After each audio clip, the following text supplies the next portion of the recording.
É isso aí. Vamos lá, então. Nós temos hoje aqui, ó. Nós temos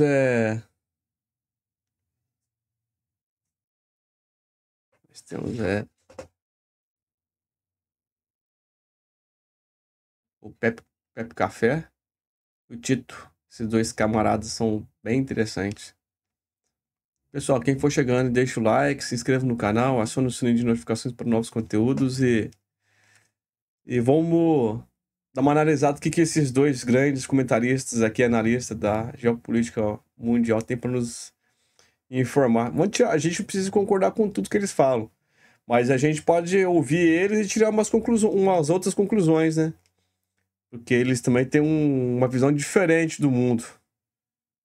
Não, é uma visão mais realista. Parece que tudo que eles falam vai se concretizando com o tempo, né?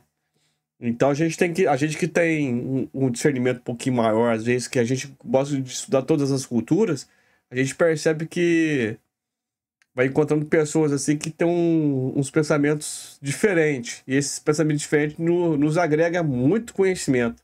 Então por isso que eu tô trazendo esses dois comentaristas aqui. Pessoal, quem tá chegando, se inscreva, deixa o like, acione o sino de notificações e bora lá.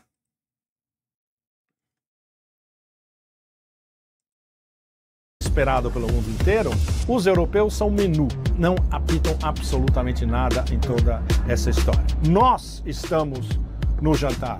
Boa noite. Boa noite. Boa noite de Bangkok. Boa noite do Brasil. Do lado da minha livraria favorita, a Open House. Do lado dos meus vizinhos, tudo ao gente vivo, boa aqui, ao fresco. Um ambiente bom, na gostoso. véspera de uma viagem extremamente complicada e sofisticada. Eu não posso dizer para onde eu vou. Vocês só vão saber a semana que vem. Nós dois, ó. Bom, eu acabei de escrever antes de ir para o aeroporto, literalmente, eu acabei de escrever uma coluna, um ensaio dylanesco. E é em homenagem a Bob Dylan. É em homenagem a Hard Rain, que ele compôs quando ele tinha 21 anos, em 1962, quando ele tinha praticamente acabado de chegar em Nova York, vindo de Minnesota, um pouco antes da crise dos mísseis de Cuba. E é um salmo, é um poema beat, um salmo, e é um retrato da incerteza e das nuvens negras no fundo negro da floresta do que poderia acontecer em 1962. E em 2025, retomando esse salmo iluminado do jovem Dylan, ele literalmente ilumina a incandescência em torno de nós atualmente, em todos os sentidos. Em homenagem a Bob, eu teci uma narrativa que começa com o telefonema Trump-Putin, vai através do que não foi dito, do que você não vai ler no que a gente chama de readout, na transcrição, tanto da Casa Branca quanto do Kremlin, e você comparando uma transcrição com a outra, há discrepâncias. Inclusive, a Casa Branca não entendeu uma das decisões básicas do telefonema, que é parar, digamos, um cessar-fogo literal de ataques a infraestruturas de energia. Não a infraestrutura, não a energia. A infraestruturas de energia. Ou seja, isso é código para, basicamente, Putin imprimiu a Trump a extrema complexidade e o perigo dos ataques dos ucranianos contra a central nuclear de Zaporizhia. Esse é o código de todo este blá blá blá em torno de pausa nos ataques à infraestrutura de energia. Putin não deu nada a Trump de graça.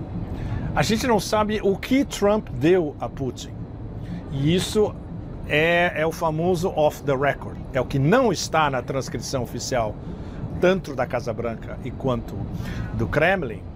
E especialmente um assunto-chave que eles com certeza tiveram que discutir. Veja bem, eles conversaram mais de 2 horas. Isso, uma conversa entre 2 presidentes por telefone com intérpretes, é enorme. O praxe, mais ou menos, é que dure menos de 1 hora. O praxe é 40 minutos, exagerando 1 hora. Essa teve mais de 2 horas. Bom, então eu começo com Trump-Putin, o telefonema esperado pelo mundo inteiro. Ninguém e aí eu vou passando ainda, né? pela situação extremamente incandescente no oeste da Ásia. Iêmen, Gaza, o eixo da resistência que está combatendo em 4 frontes ao mesmo tempo contra o que a gente pode chamar o eixo do sionismo genocida. E eu entro na decadência da Europa em vários detalhes, não só em termos de como os Eurotrash, as ditas lideranças políticas europeias, estão legitimando o genocídio em Gaza, apoiando os Salaf jihadis, os Al-Qaeda somos nós, que hoje controlam o governo da Síria, o ex-moderado cortador de cabeças que botou um terno Hugo Boss e agora posa como presidente da Síria.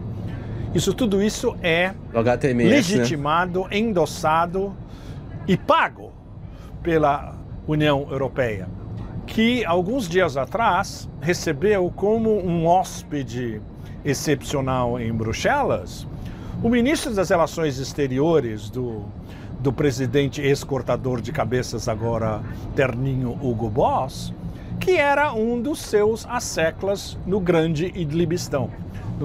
Lembrando que o Hugo Boss era o... Não tem nada a ver também não, mas fazia uniformes para exércitos aí. Norte da Síria, e hoje posa como ministro das Relações Exteriores.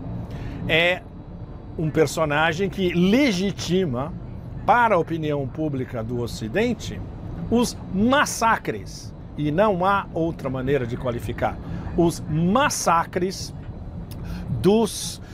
dessa jihad internacional trabalhando para o novo presidente e para o novo regime jihadista, que tem de tudo. É uma mistura de exército islâmicos remanescentes, Al-Qaeda remanescentes, Al-Qaeda ainda não remanescentes, mas que acreditam na ideologia de Al-Qaeda, o que se chama de takfiris, os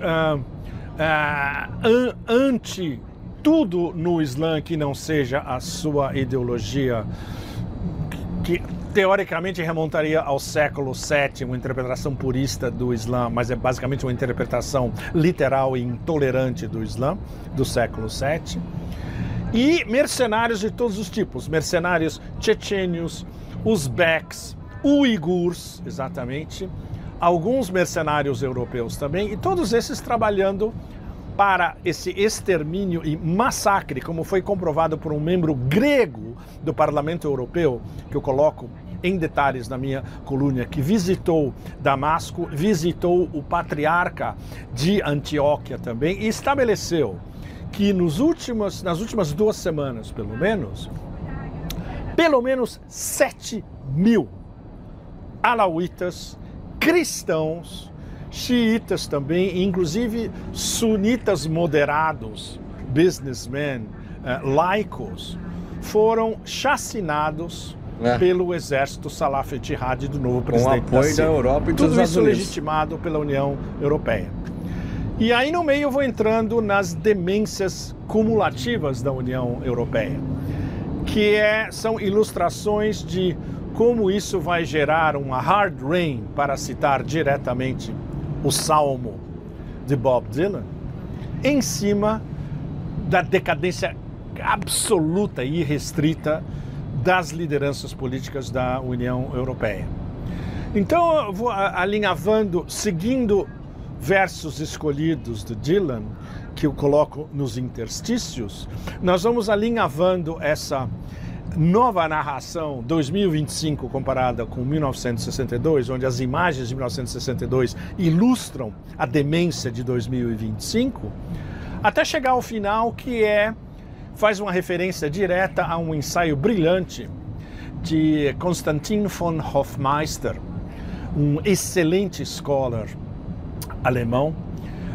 Ele basicamente centrou-se em Oswald Spengler, que escreveu O Declínio do Ocidente, em 1914, há mais de 100 anos atrás.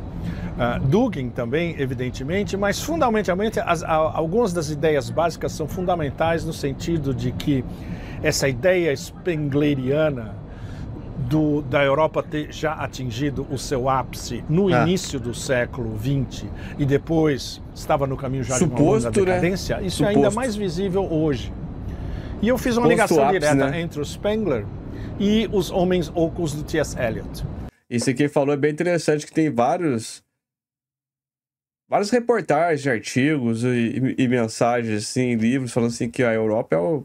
Que nem teve um representante da OTAN que falou, acho que foi o Borel que falou, que a Europa é o jardim, que estava no ápice, estava no jardim do Éden, o ápice da civilização humana. E isso aí, pelas imagens que nós temos aí, pelas reportagens da Deutsche Welle, da BBC e entre outros, um pouco da Reuters, você vê que tá em decadência, é cheio de cracolândias.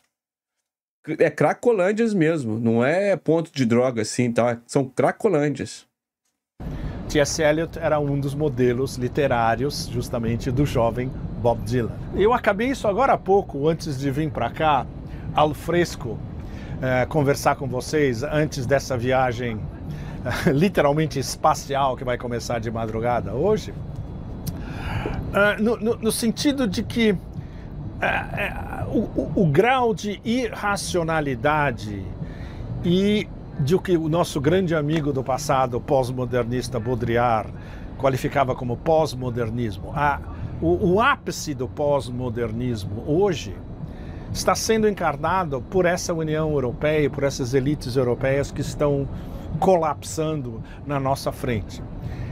Para eles não existe realidade objetiva, existe apenas as suas fantasias e a sua narrativa e...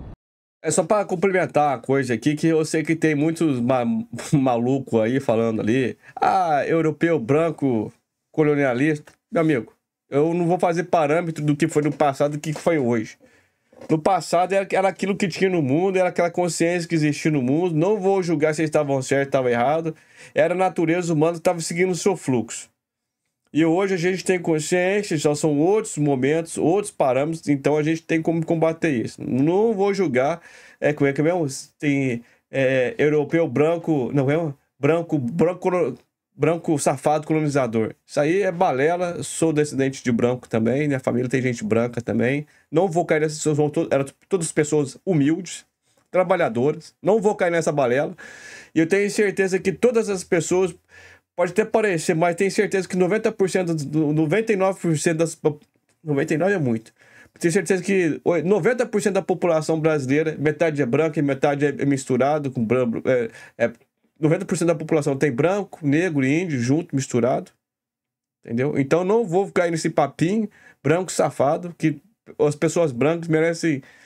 Tem o seu papel importante na sociedade também. E os europeus têm um ponto fundamental na história da humanidade também.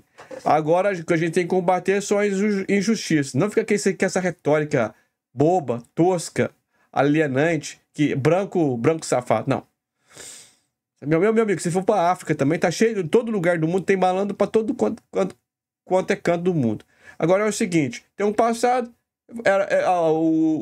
a raça humana estava seguindo o fluxo, ela seguiu o fluxo, ela agora está seguindo outro fluxo e fim de papo. Só para deixar bem clarinho, que eu sei que tem bastante gente alienada aí, porque eu não consigo entender isso. Qual o tipo de branco que é safado? Ou a sua família, porque tem gente... E muitas vezes quem fala isso são pessoas bem claras, se não são brancos, são bem claras, e são as pessoas brancas. Quer dizer, que qual tipo de branco que é? Da sua família. Só se for da sua família que ela é safada, sabe? Porque, tirando a sua família... devia ser um branco safado, explorador, gosta de enganar os outros, o resto todos, a escravidão acabou 13 de maio de 1888. Então, vamos manter um parâmetro aqui, vamos manter uma coerência, que agora tudo é branco safado, branco safado. A Europa tem o seu ponto primordial e importante na história, o que passou, a raça humana estava seguindo o seu fluxo. Então, Vamos fazer com a objetividade e materialidade das coisas. Né? Bom, eu acredito que poucas pessoas têm isso, né? Materialidade. É engraçado, né, que na África ninguém usa cabelo Black Power, não, viu? Eu acompanho o pessoal de Moçambique, de Angola, São Tomé e Príncipe, que eles falam português, que é mais fácil.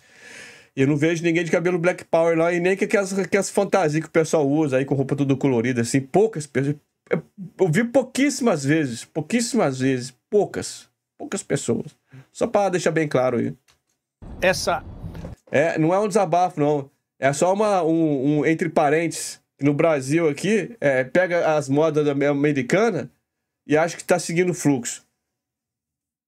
Tem o do canal do José Zelino, das Três Irmãs que eu sigo, são pessoas de Moçambique. Muito bom, muito bom. Eu gosto, não tem nada a ver. E outra coisa, eles são pretos, genuínos, não tem nada a ver com eles pregam aqui no Brasil, aqui, nada a ver. Eles comem praticamente a comida que a gente come, vídeo praticamente, a única diferença é que eles são explorados e tem as condições financeiras deles são menores do que a nossa. Mas o resto é a mesma coisa. Narrativa perene que engloba todas as outras, russófoba, de que eles estão enfrentando uma ameaça absolutamente visceral e existencial da Rússia contra a Europa como um todo. O novo chanceler BlackRock da Alemanha disse no início dessa semana, literalmente, que a ameaça da Rússia, a Rússia quer conquistar a Europa. Isso vindo de um alemão. Isso vindo de um alemão que tem as suas memórias do nazismo. Quem é que estava conquistando a Europa até no começo dos anos 40? Até que a União Soviética começou a derrotá-los. Veja bem. Bom, então a gente está no meio... E por incrível que pareça, a União Soviética derrotou os alemães, podia ter avançado e recuou, né? Que doideira, né? Desse simulacro de Baudrillard gigante, onde os europeus continuam projetando os seus sonhos de um apogeu cultural, antropológico, que não existe mais, né? Hoje uma decadência enorme. Exatamente, passou. E entra o novo império, que na verdade é a continuação do antigo, mas novo porque esse império se estabeleceu mesmo a partir da vitória de 1945 americano, dizendo para as elites europeias, na cara deles, vocês são irrelevantes, vocês não servem para nada, vocês agora estão no menu, nós estamos no jantar, nós as grandes potências, Estados Unidos e Rússia, vocês estão no menu. É um fator importante, só para não tomar muito espaço do mestre aí, do Pepe Escobar, que é o seguinte, tem um fator importante que esses identitários malucos, eles não colocam na conta. Os bandeirantes entregou para nós um país gigante. A Europa tem um fio da tecnologia, tem uma estrutura boa, mas ela não tem o espaço. Ela não é um bloco único, constante. O que diferencia o Brasil... Índia, China, Rússia, até mesmo o Paquistão, o México aí o continente americano latino, o continente americano que fala o espanhol ou castelhano, eles formam um grupo. Futuramente eles podem até se unir. É um território. O que você precisa hoje é de ter um espaço. E esses países, China, Rússia, Brasil, Estados Unidos, Paquistão e alguns outros, a Indonésia também, eles são grandes. E o que acontece? Eles têm como se expandir eles podem sobreviver. Já um país pequeno que nem Paraguai, que nem Guiana, Suriname, esses países, ao longo do tempo, o normal é eles se desaparecerem, porque eles não têm substância, porque o mundo vai ficar muito... Tudo que está indicando que o mundo vai ficar muito violento. E isso vai ser tomado na força, não tem jeito. Não tem jeito. É engraçado que aí os identitários eles não conseguem fazer a correlação. Gente do céu, foi 1700, 1600 que os bandeirantes foram é um tipo de conquista diferente. Tem nada a ver, sabe? Não existe nada, nenhuma correlação que hoje os bandeirantes... Meu amigo, pelo contrário, com todo o respeito, o Borba Gato entregou para nós um país gigante. Se a gente algum dia no futuro tiver autonomia para a gente desafiar as grandes potências, um dos precursores disso foram os portugueses e os seus desbravadores. O pessoal não consegue entender, sabe? O pessoal, que matou, morreu. Mas, meu amigo, tá morrendo gente todo dia. Infelizmente, a sociedade é assim. A gente vive num sistema que a gente mentalmente tá atrasado e tal. Mas eles tiveram um ponto importante na história, como eu sempre digo. Agora, criminalizar alguém que estava no passado, que não tinha consciência que tem hoje, é identitários, né? Por isso que a esquerda está perdendo muito ponto. Global, a maioria global estava no menu. É por isso que a esquerda perde ponto. Porque agora, a maioria global, o sul são global, colonizadores. É um agente da história. É um protagonista da história. O sul global, a maioria global, estão formando a sua soberania em escala global, em direção de um mundo multinodal, como eu prefiro qualificar, multipolar e de relações internacionais equânimes e a parte de uma dominação unilateral do poder hegemônico excepcionalista, evidentemente. Então, tudo isso está embutido como subtexto do diálogo telefônico entre Trump e Putin. O que não foi dito e o que está no substrato é ainda mais poderoso do que o que foi solto oficialmente. Mais uma vez é importante a gente lembrar isso o tempo todo.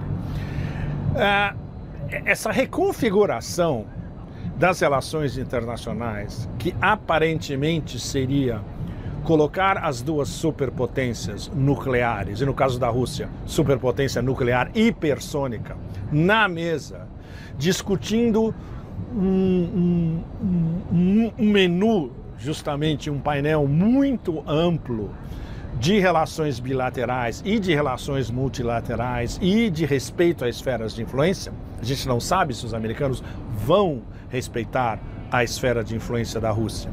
E isso, na transcrição do Kremlin, é uma dos dois pontos chaves de que a possibilidade de que haja um diálogo equânime entre as duas superpotências.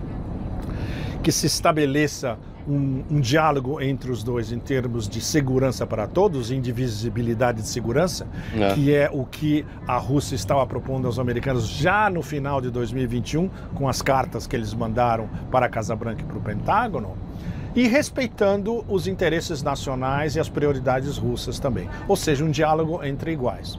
Esse diálogo entre iguais, que está no começo, está engateando no momento, são as duas potências. A terceira que vai ter que entrar mais tarde é a China.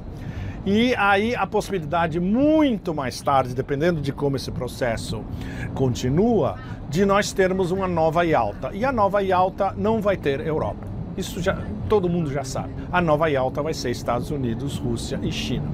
Até a gente chegar lá, novo, né? O que vai haver, e já está havendo, são todas as tentativas dos chihuahuas vassalos, bulldogs enraivecidos da Europa, da decadente Europa, dos homens ocos de T.S. Eliot, de impedir que o presidente americano, com todas as suas falhas e todas as suas demências, e o presidente Putin cheguem a um acordo onde a resolução da guerra por procuração na Ucrânia seja uma resolução permanente. E isso é muito importante se lembrar sempre. Não se esqueçam que quem iniciou a guerra por procuração na Ucrânia, usando a Ucrânia contra a Rússia, para destruir a Rússia, Estados Unidos, para conter a China, e como, digamos, um último grito de o império somos nós e nós somos capazes de fazer o que a gente quer, foi o império. E agora o novo presidente do império é obrigado a sentar com o presidente russo para delimitar o final dessa guerra que o império começou. Esse contexto vocês não vão ver em nenhum lugar da mídia hegemônica tradicional pelo Ocidente coletivo inteiro. O fragmentado e em processo de dissolução Ocidente coletivo. Não tem mais Ocidente coletivo. O império é que manda. E o império diz ao o que resta do Ocidente coletivo: vocês estão no menu. E quem vai decidir daqui para frente somos nós apenas. Isso inclui tudo, e inclui o futuro da OTAN. Bom, no meio de toda essa discussão a partir do telefonema mais esperado talvez dos últimos anos, ou do jovem século XXI até agora, o que está acontecendo no oeste da Ásia, que é a retomada do genocídio em Gaza, com aval do Império. Super importante. O Império do Caos, claro, com a sua nova administração, do regedor Malab. Antes estava com o Biden, com a aval do Biden, né? Agora está com a aval do Trump, né? Vamos ver até quando o Trump vai aceitar isso aí, né? O barista do grande circo, Donald Trump, avaliza a retomada do genocídio pelos psicopatológicos de Tel Aviv.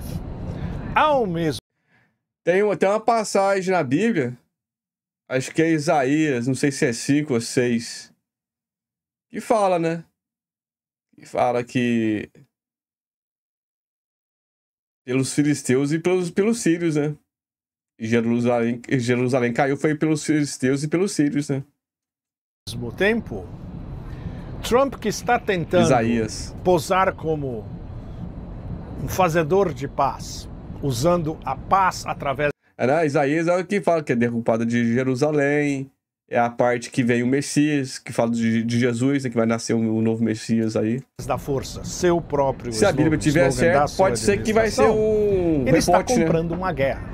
Ele está tentando, entre aspas, resolver a guerra na Ucrânia, ao mesmo tempo que ele está entrando diretamente em uma guerra direta contra Ansarallah, os Houthis do Iêmen. É o pior inimigo possível que qualquer império possa tentar estabelecer em quaisquer circunstâncias. Os guerreiros indomáveis do Iêmen são especialistas em comer impérios pelo café da manhã, almoço, jantar e no meio da noite. E o que veio já da liderança de Ansarallah em Sana, para o mundo árabe inteiro, para as terras do Islã, para todo o sul global, para quem quiser ouvir do norte global também, é que nós não vamos nos submeter aos ditames do novo condutor do Império. E nós vamos lutar para defender a Palestina até o fim. Não vai ter fim, porque a luta deles pela Palestina é uma luta entre irmãos. Eles qualificam a defesa iêmene dos interesses da Palestina e da tragédia palestina, e achar uma solução para a Palestina como uma luta de irmãos. Os palestinos são irmãos do povo iemenita. E isso já ficou demonstrado. Mesmo depois dos bombardeios que mataram muitas mulheres e crianças civis, bombardeios americanos com a ajudazinha do já decadente e mais do que morto Império Britânico contra instalações, segundo os americanos sensíveis, que eles não sabem onde estão essas instalações, eles estão bombardeando praticamente a esmo. Por isso que eles mataram um monte de mulheres e crianças em diversos governoratos, né? Governorships, sistemas de governo provinciais através do norte do Iêmen. Então o Império está em guerra frontal contra o norte do Iêmen, que é controlado por Ansarallah e pelos Houthis. O Império está comprando uma briga que passou por cima do Congresso, passou por cima de todo mundo, uma decisão unilateral do novo presidente que quer acabar uma guerra na Ucrânia. Ou seja, a contradição não poderia ser mais absurda. Trump, ele acaba guerras, inicia guerras, fala sobre guerras em narrativas. Tudo se resume a uma narrativa após a outra, e a narrativa pode mudar de um dia para o outro. É o simulacro do Baudrillard em uma velocidade absolutamente supersônica. Ou seja, Putin e o Conselho de Segurança em Moscou, eles sabem muito bem que lidar com a imprevisibilidade e Pessoal, se inscreve no canal aí, deixa o like, aciona o sino de notificações para novos conteúdos e vamos continuar aí. Mas não esquece não. Quebra o galho aí. A volubilidade, vamos fazer volatilidade de um personagem como esse é extremamente complexa. Mas eles sabem jogar.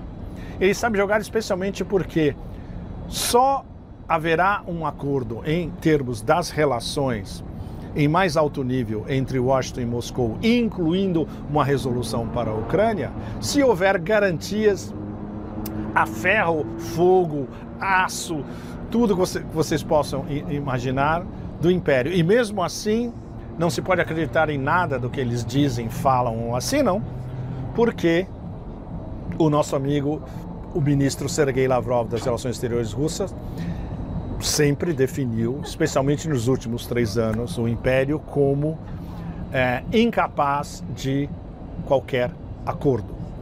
Non-agreement capable, ou seja, incapaz de assinar e respeitar qualquer acordo. Então isso vai provocar um esforço intelectual, geopolítico da liderança russa de testar a nova administração americana até que ponto eles querem uma resolução e até que ponto eles estão dizendo a verdade e até que ponto isso não é mais uma narrativa dentro da narrativa, uma matriosca gigante de narrativas, o que a gente chama, o que eu defini há pouco como um kabuki dentro de uma matriosca gigantesca. Então, basicamente, esse é o ponto que a gente está agora, onde nos próximos dias na Arábia Saudita, segundo o enviado especial de Trump, Witkoff, os detalhes desse cessar-fogo vão ser estudados, provavelmente escritos e não necessariamente aprovados, porque eles têm que ser aprovados pelos americanos, pelos russos e, evidentemente, pela bucha de canhão, ou seja, todo o sistema em torno de Kiev. Os europeus são menu, eles não apitam absolutamente nada em toda essa história. Bom, na Europa, né? Está aqui ao fresco no sudeste da Ásia e falando de tantas incandescências, quando eu poderia estar falando sobre o que os BRICS podem fazer nos próximos meses, o papel do sudeste da Ásia nos BRICS, tudo que está acontecendo de extraordinário na Ásia como um todo, mas isso vai ter que ficar para mais tarde. Seguindo nesses últimos dias absolutamente cruciais, onde a gente viu desde o início de uma nova guerra por parte do Império até esse telefonema que teoricamente está aplainando as arestas entre Moscou e Washington, nós estamos mais uma vez entrando num outro, digamos, numa autoestrada onde não se sabe até onde vai chegar. Uma das outras metáforas do Dylan, em uma das suas músicas, se não me engano, dos anos 90, ele falava de que estamos avançando a 90 milhas por hora em um beco sem saída. Eu acho que não. Talvez a gente esteja no momento em que nós estamos avançando a 90 milhas por hora, mas numa estrada onde há uma certa margem de manobra, onde você pode derrapar, onde você pode cair da estrada, mas não é mais um beco sem saída, pelo menos por enquanto. Também acredito nisso. O declínio do Ocidente, revisto em relação ao que o Spengler definiu há mais de 100 anos atrás agora, é que essas elites políticas russófobas e anti-paz europeias vão fazer todo o possível e imaginável para que esse carro russo-americana derrape e caia fora da estrada. E é isso que todos nós temos que estar atentos que possa acontecer daqui para frente. Muito obrigado a vocês todos da noite de Bangkok. Inscrevam-se no canal e até a semana que vem. Eu não posso dizer da onde, mas vai ser vai ser algo. Obrigado a vocês todos. Tchau, tchau. Eu que agradeço. Valeu. Tchau, tchau. O Pepe tá aí, né? Caramba, legal. Eu gosto dele. Cara bom. Tem bastante conteúdo sadio ali, um conteúdo bom, muito bom. Então, dá pra gente aprender muito com ele.